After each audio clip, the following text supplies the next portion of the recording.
All right, injuries. Obviously, Aaron's going through his rehab. Izzy, he'll be limited today. He's starting to feel a little bit better. Delvin popped up.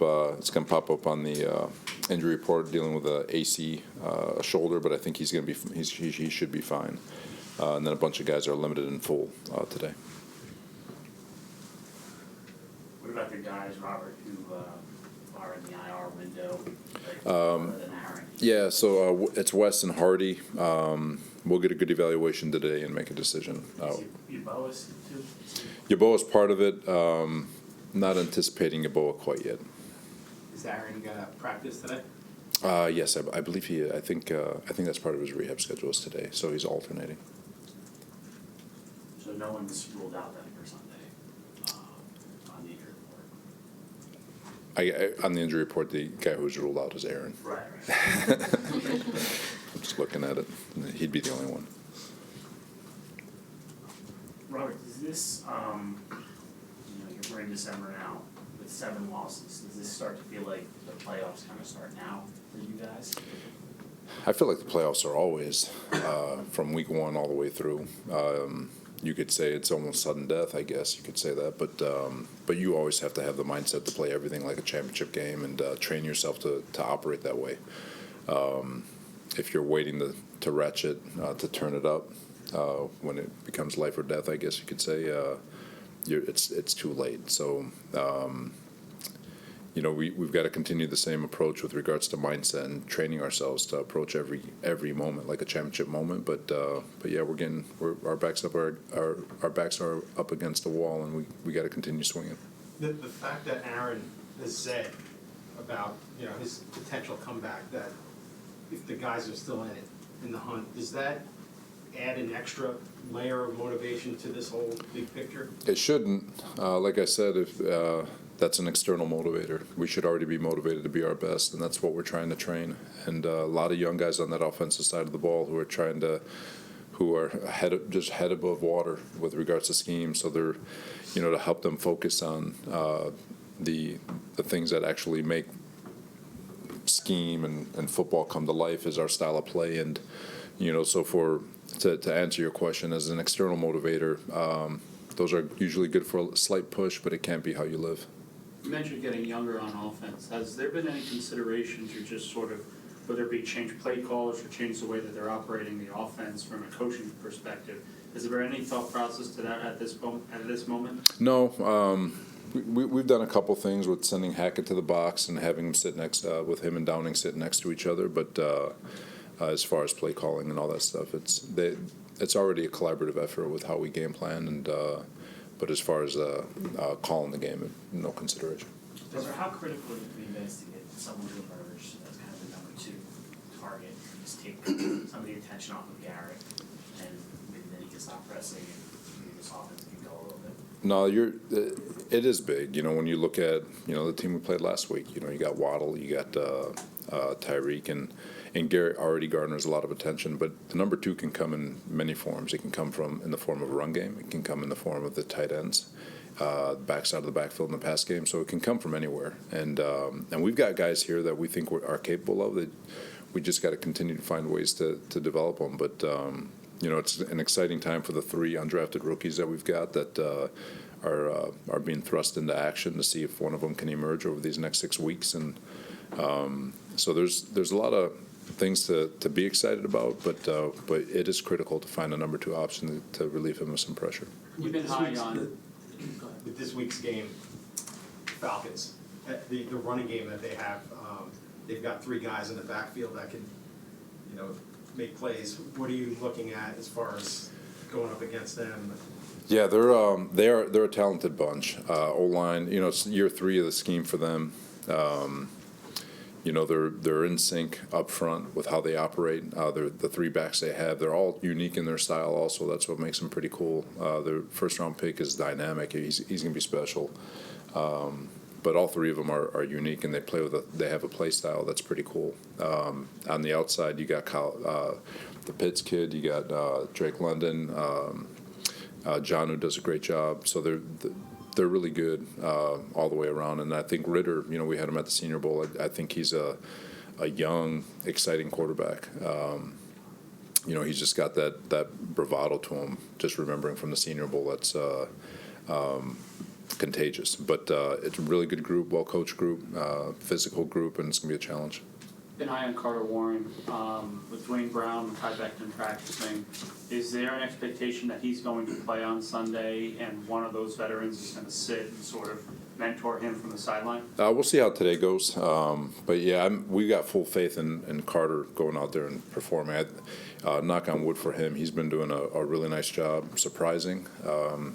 He's got such great body control and footwork with regards to his sets and run game and all that stuff. He's only going to get better.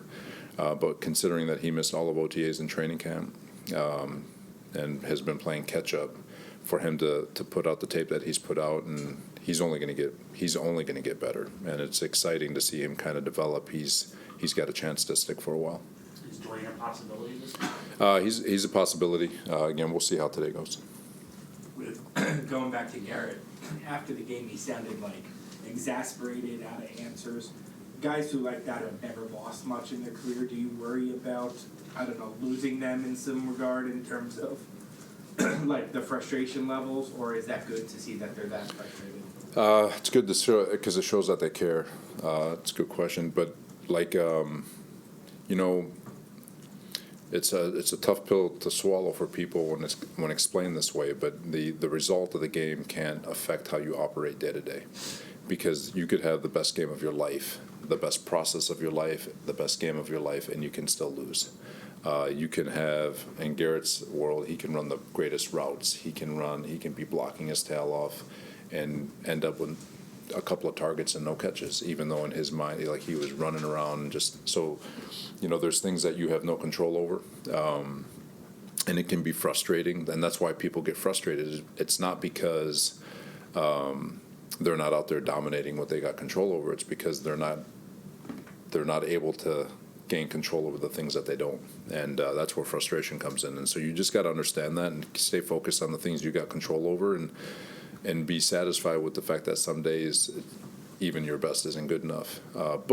But if you put your best forward day in and day out, and you have great process, and you're dominating the things you've got control over, especially with a guy like Garrett, more often than not, he's gonna perform. He's gonna have the production of a number one receiver that we all know he is. Take a couple more. One of the things you got a lot of praise for when you got this job was the job you did in San Francisco in 2020 when you guys had a number of injuries to key players. How much of that is part of a coach's job is just kind of to figure it out when you get injuries that you guys have right now on the offensive side of the ball? It's a really good question. It's not hard. It's going to be long because I want to make sure I explain this the right way. The parallels are slightly different in that in 2020, when we lost all those guys, I think we lost 8 guys from the Super Bowl roster. The backups who stepped in there that was year 4. So they knew the system, they knew what was being coached, they knew what the issues were. They had been practicing for 4 years. It's why we were able to survive the Philadelphia game when we lost the 2 corners. Bryce Hall steps in. He's gotten a lot of playing time. Craig James has been here. He understands the system. So guys, Ashton Davis stepped right in, had a big role, and he's been increasing his role. So guys understood. So from a coaching standpoint, understanding every snake in the grass, to a player standpoint, being coached and understanding everything that, because they were here, we were able to at least out-execute the other teams that we were playing. What's been frustrating for everybody here is that this is year 1 of a new system with regards to Hackett and his staff, built for a certain style of play as we were heading into the season, and then within 4 plays, it's change. So you're trying to adjust on the fly, and you're having the injuries compound each other, and at the end of the day, as coaches, we still have to figure it out.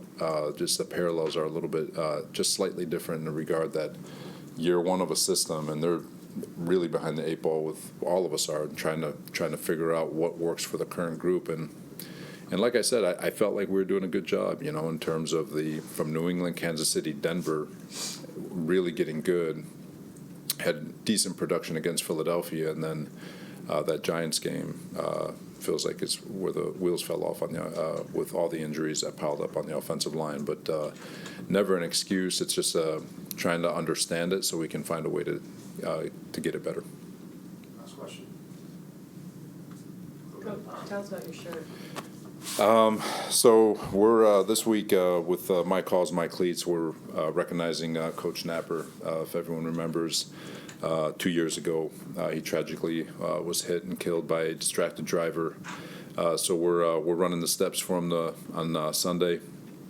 Every day, I'm just reading the stat, there are 50 every day. So this is daily, 50 distracted driving deaths every day in America. And that number needs to change. Put your phones down and try to do your best to save a life.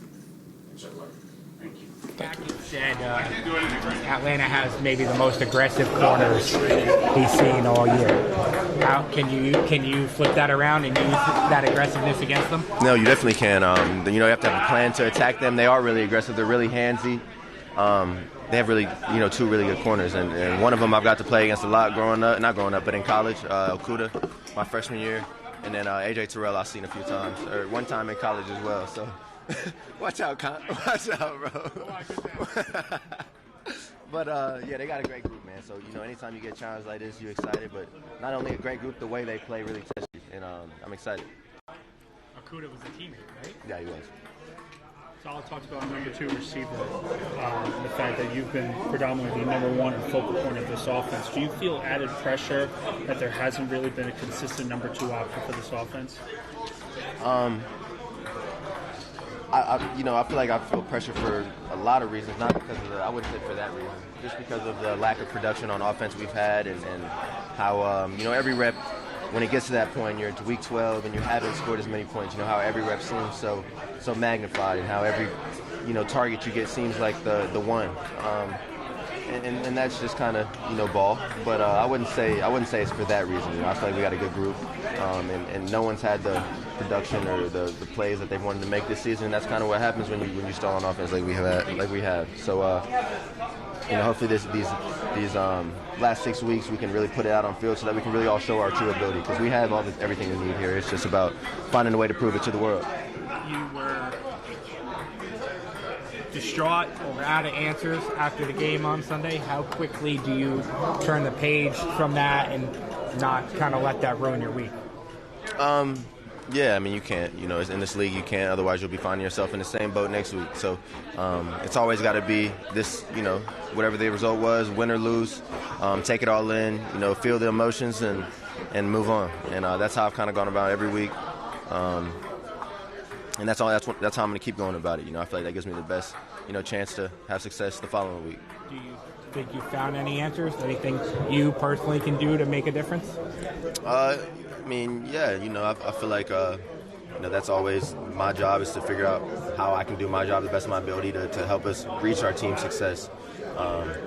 The reality of it is we play a position where it takes a lot of us, so we'll see what happens, man. I don't want to say anything. I can't guarantee anything, but we'll see what happens, man. I feel like we got a good shot to make something happen. It's 7 losses now. Yeah. Does it feel like this is kind of the playoffs have started for you guys? Like you can't afford too many more losses. You want to get to where you want to go. Yeah, it feels like we have to win out, and that's the mindset. I feel like that's always the mindset, but it's even more amplified when you're, all of a sudden 4-7. It's been a tough stretch for us. We want to win so that we can get these bad taste of losing out of our mouth in the first place, and once you win one, who knows what will happen. So, we want to put one together this week, and every game's, a big one because it's the next one, but the reality of it is we're in a tough spot, and we got to dig ourselves out. So that's the goal. How much of a motivator has it been with Aaron back at practicing a little bit this week? Yeah, it's been cool as far as having a great football mind around the offense. He offers a lot. He's got a lot that he brings to the table. Really cerebral and smart guy that wants to share it with the young guys. So for us, it's beneficial to have a vet like that that's seen everything and wants to help. Like he does. It's really great to have him around for the last 2 weeks, and we never take it for granted. Do you is it a motivator that if you guys are still in it, that he could return to play? Yeah, I mean, maybe for the next guy, it might be. Personally, I want to go about every week the same, and that's the reality in the back of our head, maybe. But my motivation comes from wanting to be the best version of me, and I feel like Aaron would say the same about his. So. Did you catch any balls from him today when he was? I didn't, my brother. I didn't. Nah.